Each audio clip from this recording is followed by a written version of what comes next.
صبح اٹھتے ہی ہاتھوں کی انگلیوں پہ یہ وظیفہ پڑھ لینا، سیدھے ہاتھ پہ پڑھ لو، تسبیح کے دانوں پہ پڑھ لو، جیسا آپ کو مناسب لگے۔ صبح اٹھ کر زبانی کاؤنٹ کر کے پڑھ لو، اچھی طرح کاؤنٹ کر کے یہ وظیفہ جیسے ہی صبح اٹھو، آدھی منٹ کا یہ پورا عمل ہے، 30 سیکنڈ کا۔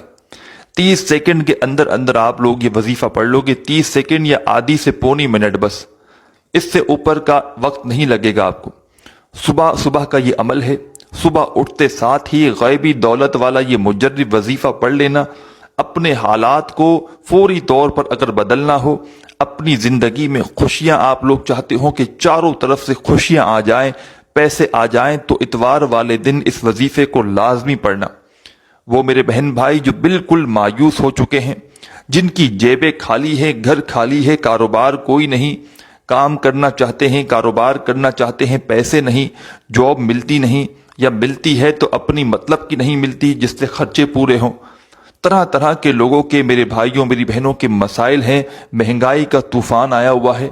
دنیا میں آپ لوگ جہاں کہیں بیٹھ کر یہ ویڈیو دیکھ رہے ہو، چاہے آپ لوگ پاکستان میں ہو، انڈیا میں ہو، بنگلہ دیش، نیپال، افغانستان، سعودیہ، دبئی، ملیشیا، عمان، مسقط، دنیا کے جس ملک، جس گاؤں، جس گلی میں بیٹھ کر یہ ویڈیو آپ لوگ دیکھ رہے ہو، اس ویڈیو کو پہلے تو آپ لوگ ایک مرتبہ کمپلیٹ پورا دیکھنا، اس عمل کو سمجھنا اور فوراً یہ عمل پڑھنا شروع کر دینا۔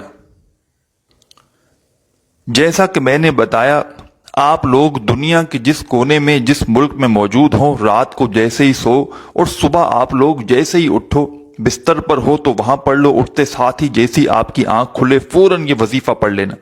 اگر بستر پر اٹھنے کے بعد نہ پڑھ سکو یا یاد نہ رہے تو ہاتھ منہ دھو کر سکون سے بیٹھ کر یہ وظیفہ پڑھ لینا۔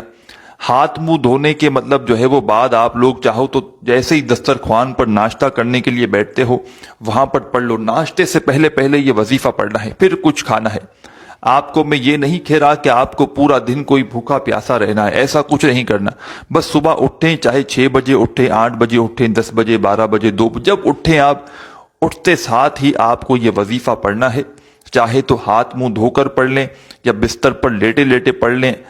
وظیفہ پڑھنے کے بعد آپ لوگ بستر پر بیٹھ کر پڑھ لیں، لیٹ کر پڑھ لیں، کھڑے ہو کے پڑھ لیں، ہاتھ منہ دھونے کے بعد پھر بیٹھ کر پڑھ لیں اور پھر ناشتہ کریں جب وظیفہ پڑھیں۔ میری بہنیں بھی اسی طریقے سے آپ لوگ پڑھ سکتے ہیں۔ تمام اپنی حاجتوں کے لیے، تمام پریشانیوں کے لیے، مشکلات کے لیے، تنگ دستیوں کے لیے، رزق کی جتنی بھی بندشیں ہیں ان کے لیے اس وظیفے کو لازمی پڑھ لینا۔ اس وظیفے کو میں نے ہزاروں لوگوں کو میں یہ وظیفہ بتلا چکا ہوں، بے شمار لوگوں کو۔ جس کو یہ وظیفہ بتاتا ہوں اس کی خالی